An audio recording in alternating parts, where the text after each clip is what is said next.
on a bit in the next session, which is location. So we've got three great speakers for this session, who I'll introduce you to in a moment. So we're running a men's health event.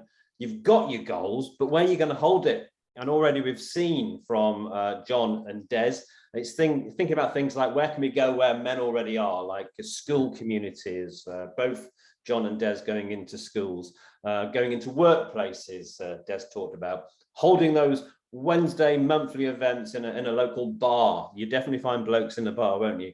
So thinking about location is really important, because if you just put something on in a community centre somewhere at 2 o'clock on a Tuesday afternoon, the chances are not many men are going to turn up, and you're setting yourself up for a hard challenge. So here's three projects now that all have a very strong focus on the location where they deliver their activities to men. They are Jeremy Forbes from Holt, Hope Assistance Local Tradies. Where does he go to meet traders? It's not a community centre at 2 o'clock on a Tuesday, I bet. Dave Burt from Assault, which is sport and life training.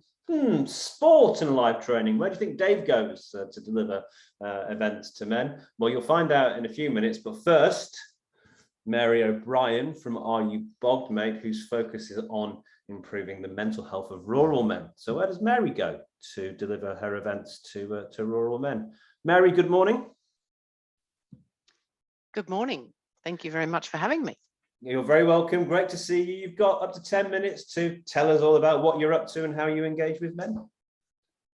Okay, thank you very much. I guess I can only speak about the demographic that I deal with, which is rural men, and so going to rural and remote locations anywhere around the country.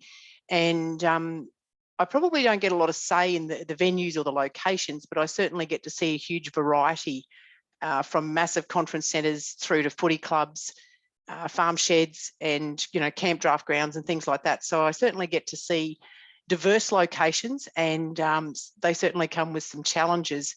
And I guess the location stuff really is about making men comfortable. And so to make men comfortable, what is familiar to them, what or where is familiar to these men, or where do they go and where do they gather? So we look at local sporting clubs or sports grounds, so footy fields, the gun club, the rodeo grounds, men's sheds. Where are we going to get that engagement and that camaraderie where they feel comfortable to sit and talk about the stuff, particularly when I'm talking about mental health and suicide is my main focus. So where can we have that?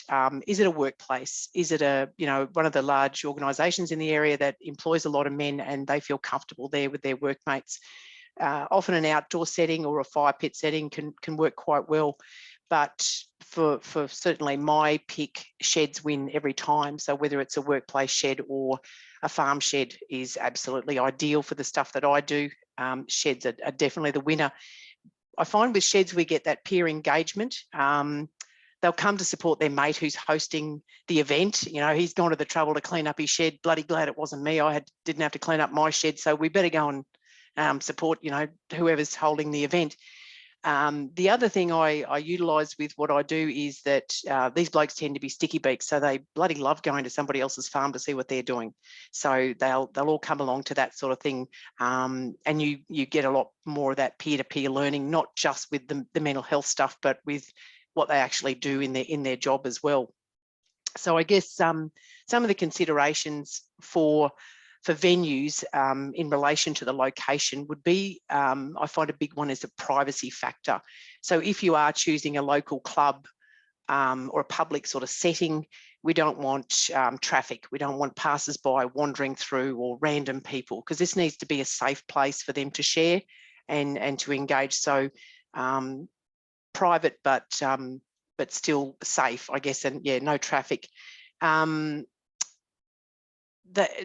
Another thing is they need to be able to sneak in late if they're late. So when you're setting up the venue, don't have the entry door up near the front. So when they walk in late, everybody can see them. So they need to be able to sneak in late. I find is quite a big one, actually. So they, not noticed. Have a plan B. is probably one of the big things from what I do. What if it rains? What if the power fails? What if the host can't host that event at the last minute? You know, what are you going to do? Where are you going to move it to? Is a big thing. And simple things like, I guess, with dealing with primary producers in particular, in times of drought, a simple thing like having a venue that has a green lawn can actually completely change their whole mood, their whole mindset, and therefore the engagement you get. It's just so much nicer if they turn up somewhere that's got a green lawn, whether you're sitting outside on the lawn or they walk past it as they walk in. So that's, you know, just a pretty simple thing for drought affected areas. When it comes to the layout of the room, certainly no circles unless we've got a fire pit or it's dark. Definitely no circles. We have to work with that communication of men shoulder to shoulder rather than face to face. And is it, you know, when they're sitting there, is their back to the door? I guess you accommodate for that primal need for safety that they need to be, you know, often blokes don't like to sit with their back to a door. So things that I have to consider, particularly in sheds, at some stage during the day, will the sun be in their eyes? Will the sun be on the screen that I'm presenting from, and things like that? So where are you going to set up your table and your projector if you're using that? Making sure the chairs are comfy and can accommodate different size men. I can't count the number of events that I've been at where the crappy plastic chair has collapsed under some big strong fella. So making sure that the chairs are suitable. Having a cuppa station, so having that urn in the coffee station, somewhere that's not threatening, so not right up the front of the room, maybe down the back or on the side where they can go and help themselves and not sort of feel like everybody's watching them, I guess, to get up and do that.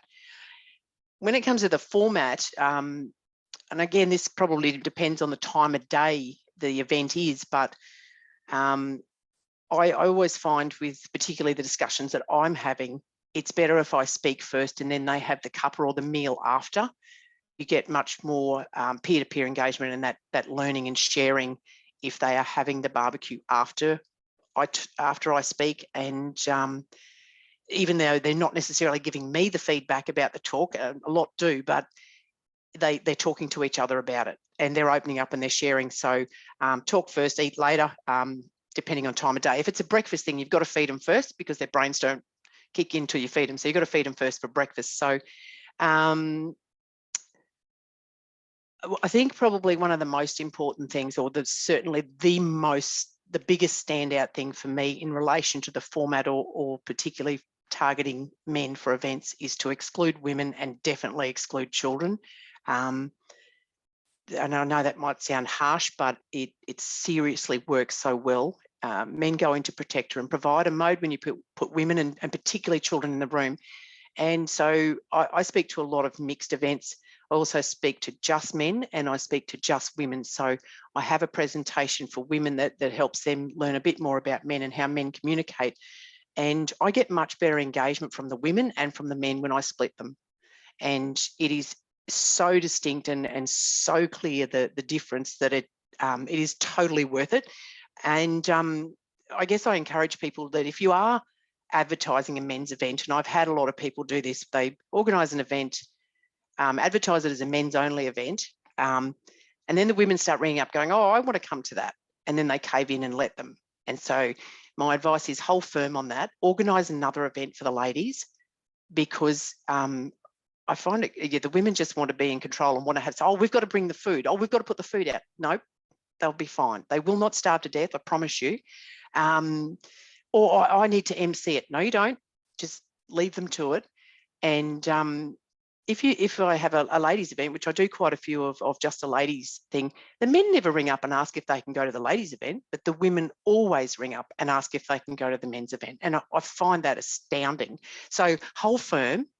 If it's men's only, make it men's only and stick to your guns. The women ask much better questions and engage much better when I do talks for just women. They ask questions that they would never ask if their partner was sitting there. And I talk a lot to women about communicating with men and how men communicate, and the men will ask much better questions when there's no women in the room. They tend not to see me as a woman. They tend to see me as one of the boys. So we certainly need, in relation to Kerry's question before, we certainly need that stuff to help women understand men and to help the men in their life. And yeah, I certainly do cover that. I think it's critical to educate women about men. But I guess the male-only events kind of makes men feel special, which they are. But I often get comments like, "Oh, we never have anything for the blokes. This is awesome." So yeah, I'm a big advocate for men's-only events. And I guess the considerations for the presenter themselves, understanding your audience. So what do they like? Where do they gather and how do they learn? And so the men that I'm dealing with, I'm looking at it, 70 to 80% of them are visual learners. So that's why I always have a PowerPoint presentation. I'm also dealing with a demographic that we have 40% are colourblind. So I keep my presentations very black and white. I keep photos. They're visual learners. These are the men who, when they try to explain something to you, they start drawing mud maps in the dirt and things like that. So very much visual learners, the guys I'm working with. Also understanding their attention span. So how long can you sit them in a room and maintain their attention? The demographic I deal with, after 2.5 hours, you have lost them. Full day events do not work for rural men. They will not sit still that long. They're not used to sitting still that long and they can't engage. If you need to have longer sessions, then break it up, have breaks, have a coffee break, smoke break, whatever it is. Just, yeah, they will not sit there in a room for that long. They just fall asleep. So yeah, what sort of service discussions and formats will work for that specific audience that you are targeting, and know the area. So timing of events is absolutely critical, I find, and very specific to different regions. So, you know, is it planting time? Is it seeding time? Are these guys busy? Is this not a good time to hold an event? So working around the local calendar, is there a local cattle sale on? Just recently in a major Queensland town that has a massive cattle sale, Meat and Livestock Australia went in and tried to organise an event on sale day. And it's like, you of all people should know that this is not the day. So there are set days in that town that you just can't run events because no men will turn up. So yeah, clashes with local events such as planting time, field days, cattle sales. Another thing that I have struck is a death or a suicide in the community. So you may have an event planned, but suddenly there's a prominent local person has died in a small community. No one's coming to your event. They're all going to that funeral. So being adaptable again. For the presenter, again, the dress or the dress code. So be practical and relatable. Don't turn up in a suit, jacket or a tie or a skirt and heels. When they're going to be in their work clothes, it's not going to work. You're not going to relate to them. And I guarantee those clothes are not going to be very helpful when you need to change the flat tire you get on the 150k gravel driveway driving in. Equipment, again, be adaptable and have a plan B. Do what suits them. So if they want it at the local gun club, you know, or the hay shed that has one wall in it, then you're going to need to be able to make it work. So have a projector that will project in that sort of light and be able to work off the grid. You may not have power, you may not, most likely, I won't have internet service or phone service. So I have a lithium battery that I can run my projector for the amount of time that I need to run my presentation. And so have a good supply of zip ties, Oki straps, a white sheet in case the whirlwind comes through and rips your projector screen in half. Power boards, cords, cables, extension leads. I've got about 400 metres of extension leads in my ute. You never know how far away. Yeah, there's power there. How far away is it? Yeah. So having all of those cords and cables and yeah, is my out of time? Yeah, time to wrap up for now. You could do a whole 45-minute session for us. I get that, but we'll come back to you. We'll come back to you in the question shortly. That was fantastic, and you didn't even really get to share what you talk about, which is the guts of what you do, which is mental health and rural men, right? So I really liked the 3 points when you said, because we're talking broadly about location, but you give some real great nuance there. What are the men you're trying to reach like? Where do the men that you want to reach gather, and how do they like to learn? So I think that's a really good sort of additional 3 points to take out, rather than just saying go to male-friendly locations. There's a bit of nuance in it too. And the final point I'm definitely going to take away, because this is where I've been going wrong, obviously, don't show up in the skirt and high heels. I'll stop doing that and see if that improves my talks. So moving on to our next speaker, we'll come back to you in the quick Q&A, Marion, and check out the chat box, because there's lots going on in there. You can engage with the audience. Coming now to Dave Burt. We're going from Queensland down to Victoria to catch up with Dave from SALT, Sport and Live Training, to tell us how he approaches events with men, and a little bit about the locations that they use to engage with men. Morning, Dave. Morning, Glenn. Thank you, Mary. Gosh, that was good.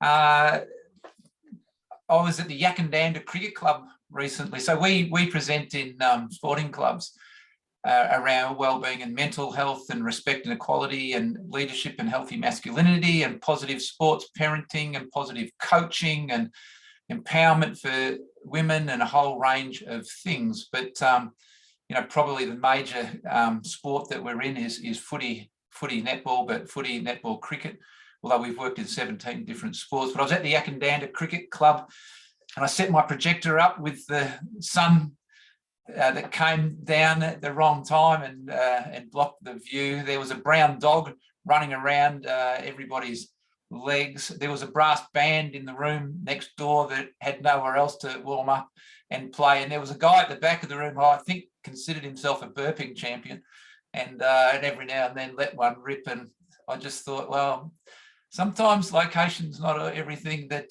I want it to be, or that I haven't maximised my preparation the way you do, Mary, quite as well. Yeah, I do agree, though, with a very long extension cord.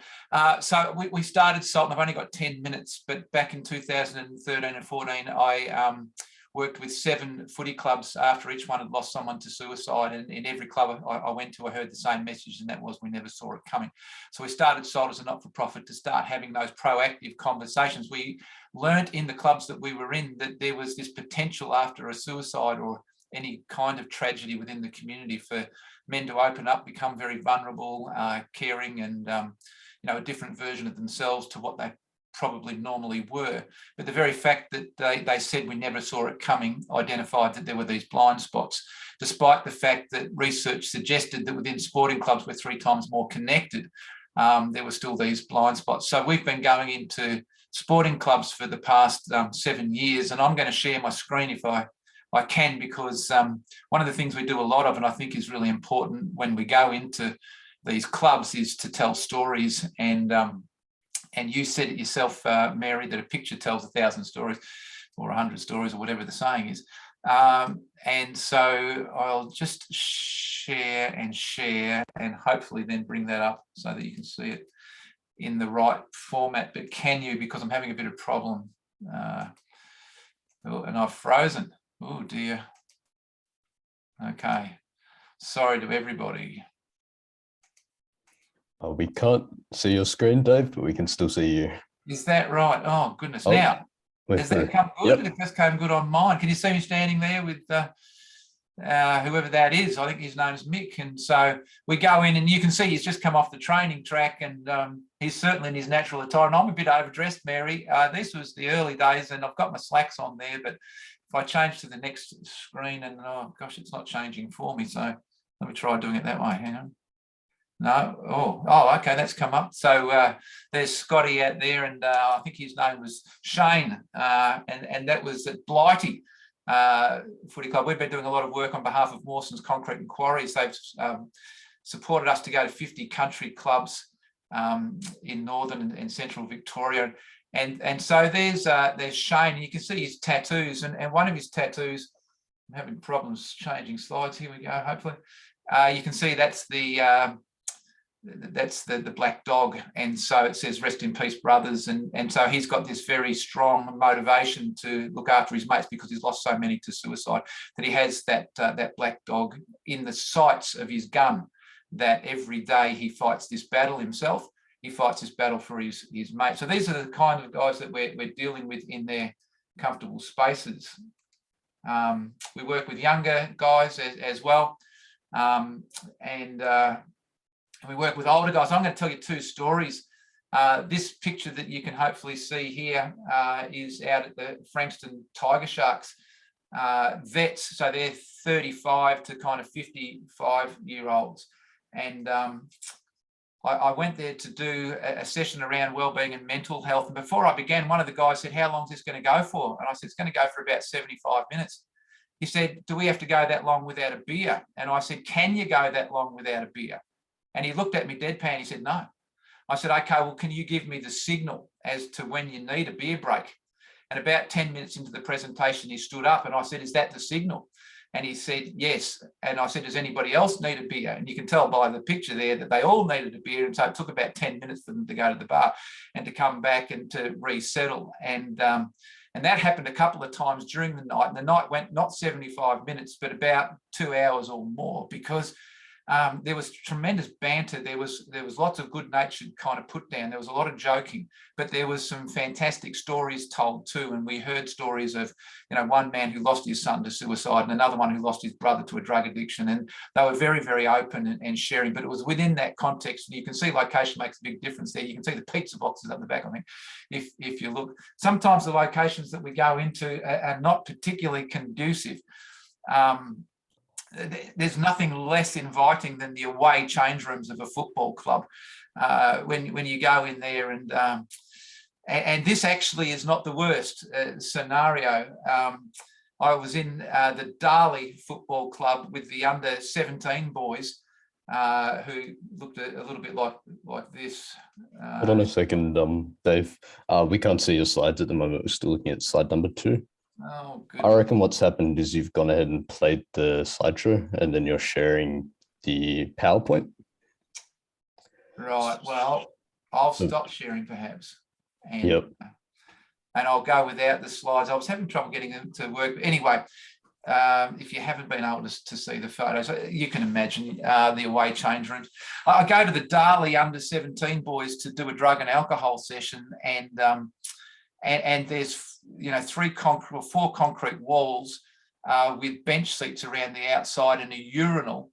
Now you talk, Mary, about having the back door there for security behind. Well, I put the projector screen in front of the urinal. That was my security. But nonetheless, that didn't stop 2 boys having the bravery or the need to go to the urinal during the presentation while the other boys clapped. Seeing their feet below the urinal while I was presenting, but the internet didn't work, and I had technical problems, as you can imagine by today's presentation, that I must have on a regular occasion. But nonetheless, these boys, by the end of the session, made a commitment that they were going to go to the party that was on the next night, which involved the boys from Melton and Bacchus Marsh footy clubs as well, and they were not going to drink. They'd made a pledge. I mean, they weren't supposed to be drinking anyway, but that hadn't stopped them before. And so they decided that they were going to be, united in their purpose to be the best that they could be. And the next night they went to the party, and despite the tempting and ridicule of the boys from the other clubs, they didn't drink. And the phones went wild the next day of the parents of the boys saying what on earth got into them for them to behave so very, very well. And so we were happy to take some credit for that. But, why are these situations, conducive? And, why did they do that? And I think, you think back to the guys at the vets, they had a lot in common. It was their space. They were all old, but not too old. They shared a love of footy. They were lubricated with alcohol. They knew there was no requirement for political correctness. And even with me, the outsider speaking into their space, it was their space, and they could determine the tone. And I think with those boys, there was a pre-existing commitment to being a team that was striving to beat other teams. It was tribalism. It was a competitive challenge. It was building on a set of beliefs that were shared among the group. And I think we know that when we get into those situations, the location is very conducive to a point, but it's also it has its drawbacks. I think for somebody to feel comfortable within those places, there's a fairly narrow set of parameters, and some of these for people are negative or limiting. So in the first story, alcohol and comedy and bravado and good-natured put-downs were really valued, and so they felt comfortable. But we recognise that this can create a pretty fragile environment, that the reliance on alcohol can mean that the healthy environment can be easily damaged. It might take only one good-natured put-down that wasn't really good-natured or is misinterpreted, and somebody quickly takes offence and leaves. It obviously requires the unhealthy reliance on alcohol. So if that type of behaviour doesn't suit you, you're going to feel fairly quickly isolated or exposed. And in the second example with the younger boys, we can have that burst of energy around being our best and not drinking at the party. But unless there's some leaders who are going to take this momentum and continue to build on it, then the impetus is likely to quickly die. And so this is why we've established what we call Clubs with Heart. It's a program where we work deeply with clubs.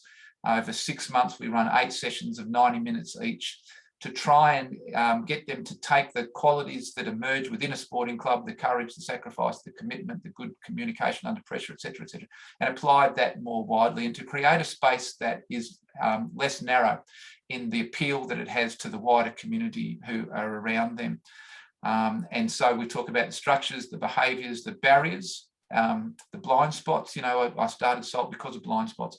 That exist, so that we can take what's great, but widen that to encompass a greater set of, greater variety of people than perhaps currently they're bringing in. So that's my 10 minutes, 13 minutes. Glenn, sorry about the technicals. I had some nice pictures too, which were quite comedic, and unfortunately you didn't get to see them, but that can wait for another day. Great. Well, thanks, Dave. That's fantastic. I think both reinforcing the value of what Mary was saying about, understanding what men like and where they gather as a way of engaging with men. Clearly, as a broad generalization, men like sport and men gathering sporting clubs. You'll certainly find a lot of blokes there, but also that location in itself isn't enough. You've actually got to make sure that the space that you have within that location works. So don't just think pub, sporting club, workplace. Actually think about the space that you're creating within that location in order to deliver an effective event. Thanks, Glenn. Yeah, great. Awesome. So our third and final speaker in this session then is the awesome Osa down in Victoria. I don't know what they're putting in the water down there, but it's certainly I certainly want some of it. It's another great project, well known in the men's health space, and a man who's a bit of a legend himself. It's Jeremy Forbes from Holt. Jesus, what an intro. What are you doing? Who did I send you that? Yeah, hope the check's in the post, Jez. No, so there's no checks anymore, mate. Over to you, my friend. Thank you very much, Glenn. And thank you very much all for giving me the opportunity. And thank you, Dave and Mary, for the work you do. Totally. So those of you who don't know, Hope Assistance Local Tradies is a health promotion, suicide prevention charity that started in Castlemaine after the suicide of a tradie. Right, there's the origin story. And then we talk about locations. Location is, we thought as a community, where would be the best place? The most pertinent, the right place to hold an event for the community, for the tradies in the community, where somewhere where they feel comfortable, they feel socially they can connect, and somewhere they know they can go, somewhere familiar. It was a hardware store. Our first event was a hardware store, and we said, hey, let's get the tradies there. Okay, that's fine. But if you look at photos of the very, very first event, there is men, women, all ages, all nationalities, all trades, all members of the community. It was just this whole of community approach for Holt. We're talking about Holt now. Everyone has their own ways of doing things, and there's a sphere and a space for all of us to work. So for us, let's do that. So we did that event, and we had from the photos all sorts of people there, because this affects everyone in the community. So we said, great, we did an event at a hardware store in Bendigo, and off the top, and I'm sure Mary and David find this as well, is the success for us of the location. The location is important, and we've stressed that. We friggin' need to have support from the organisation and the place we're going to. I've been to hardware stores where there's been no support for what we do, no understanding, no engagement, empathy and compassion, and it's failed miserably. So yes, you can have a great location, but that interaction with actually making sure they get it, they put the posters out, the staff at the hardware store know what's coming up. We send posters and invitations to all the account holders, information about Holt, information about Salt, information about, are you bogged, mate? There needs to be that information and that connection in, not just going, let's just roll them in because we know them. There's got to be that support at that location. So early on, we had failures at the hardware stores and it didn't work.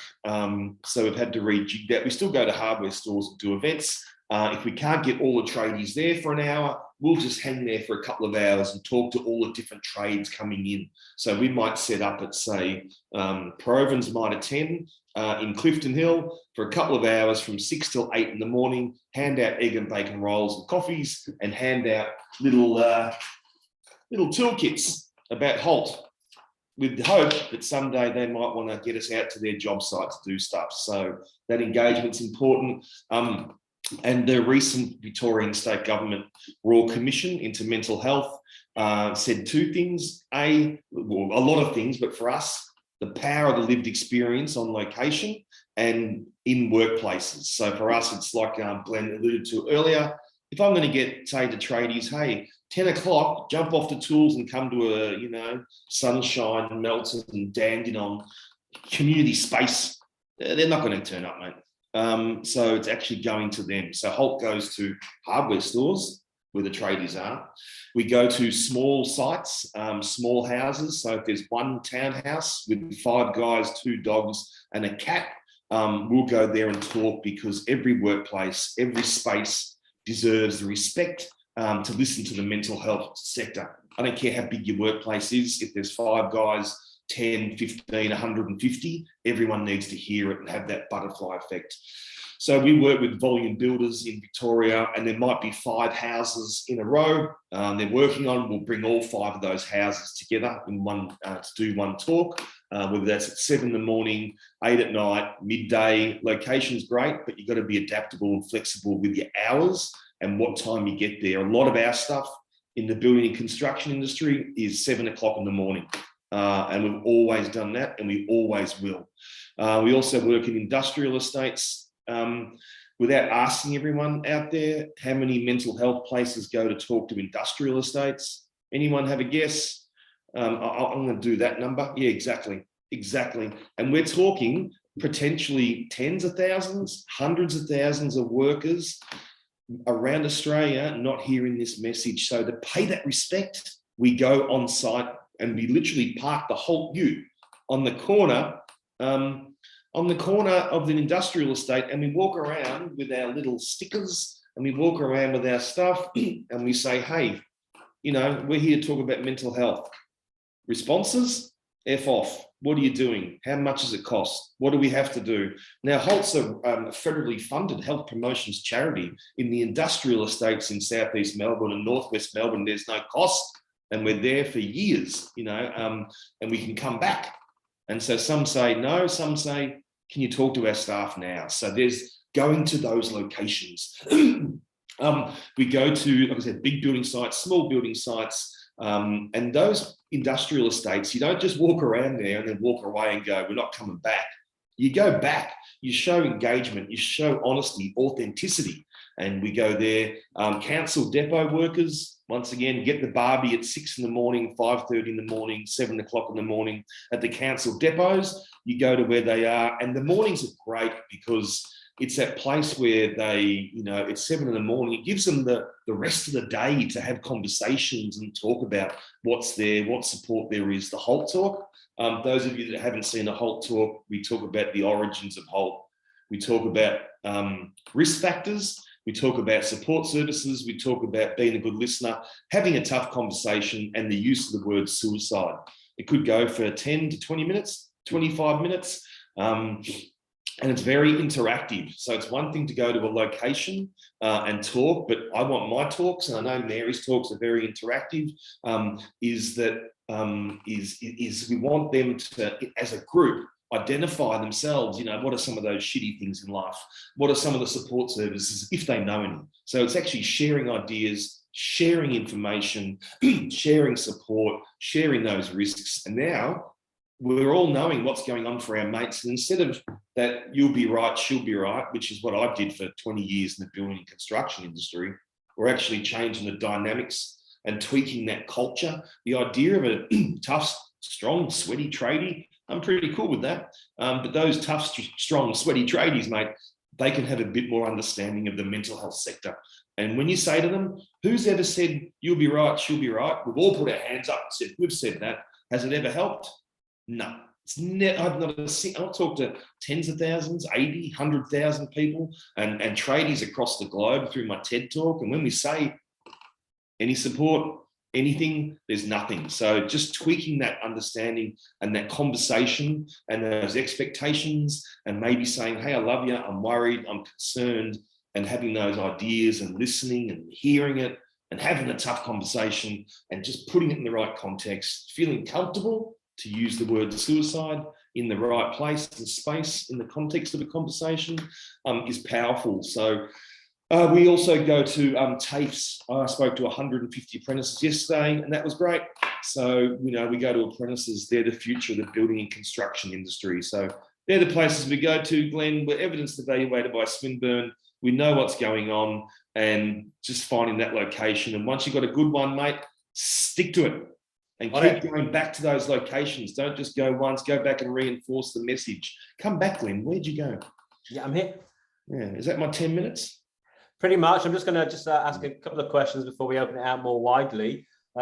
So you look and sound like a tradie. That's not an act, is it?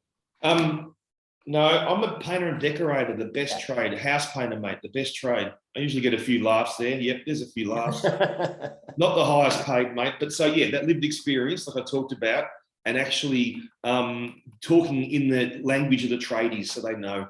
Just talking that language as a tradie from my experiences. Yep, total tradie. Awesome. And I'm looking at that. This is sort of going off topic slightly. We're going to be looking at promotion of events later on, but I'm just looking over your right shoulder, and there's that that's focusing on that poster. That's awesome. Look at that. See, it doesn't look like a mental health sector, mental health charity poster. That looks like that says blokes, doesn't it?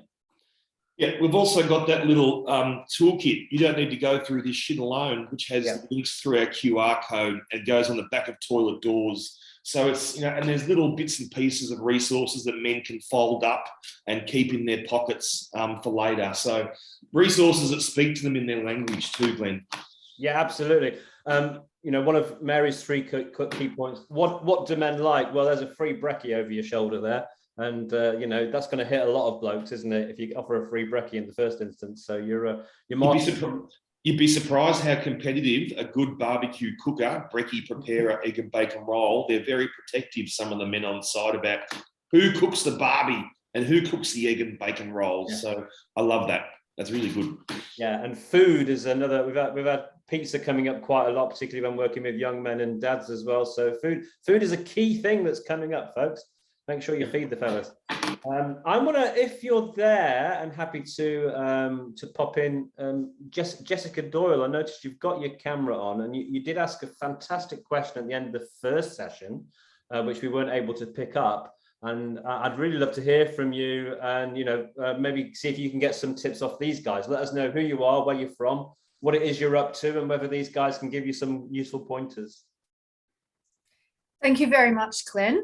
So I'm with a company called BGIS, and approximately 75% of our workforce of, over 1,000 employees are male. So we're celebrating Men's Health Month next month in June, and we've organised a few events. And so when I saw this seminar coming up, I'm like, oh my gosh, I need to attend that to get some tips. So a lot of the amazing advice is sort of focused on community-based programs.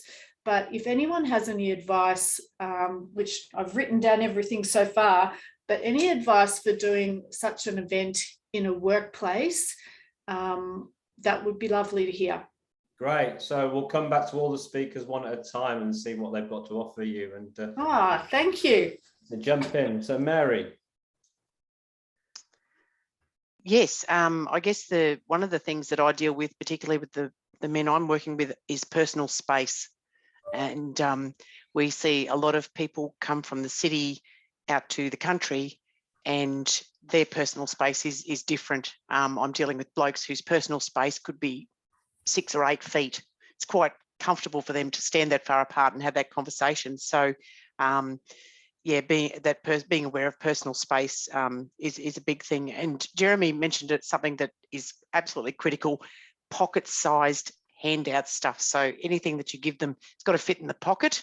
Will often be taken to the toilet to read or other places. So got to fit in the top pocket is pretty critical. One of the things that I didn't get to cover was only a couple of points at the end, and mine was body language. Sorry, body language. Being able to tell if your audience is engaged or not, and then being able to turn that around. And that, I guess that's a big thing, particularly when we're talking about difficult topics, is to be able to turn that around. And simple things like, I hate speaking up on a stage. So I often ask for a roving mic. If it's a big enough thing that I need a roving mic, get down off the stage and walk through the crowd while you talk. So just being able to engage a little bit, I guess, be adaptable in that space. Yeah. Wonderful. Thanks, Mary. Dave, any thoughts for Jessica on this workplace mental health events? Yes. We do something also called creating businesses with heart. But at the heart of what we do, when you come to work, you often don't see yourself as engaged with your workplace as you do with, in the case of many men, their sporting loves. And we, when we're working with men in workplaces, ask a really important question, and that is, can you see yourselves as a team? How many of you see yourselves as a team? How many don't? And what is a good team and what is an excellent team? And so we have a definition of a good team, which is that you turn up, you do your role, you're reliable, you interact in the right way with other people, and if you're doing it from Zoom or whatever it was, you will be trustworthy. But that's not an excellent team. What would take that to being an excellent team? And we always bring it back to sporting analogies. But within an excellent team, you not only turn up and do the best for yourself, but you're actually invested in the performance and the well-being and the mental health of your mates and how they're going both at work and outside of work. And what would happen to our workplace if we were to see ourselves as a team, each contributing the parts that we play? We know that in sporting clubs, there's a lot of research goes into how you excel and, create a better outcome. The same goes for our workplace, but to just change the mindset from being an individual, turning up, and I know it has its limitations, because I had one guy say to me once, look, I sit in a crane in a cabin, and I live 15 minutes from here so I can get out of here as quickly as I can. I'm here to earn money, and don't talk to me about teamwork.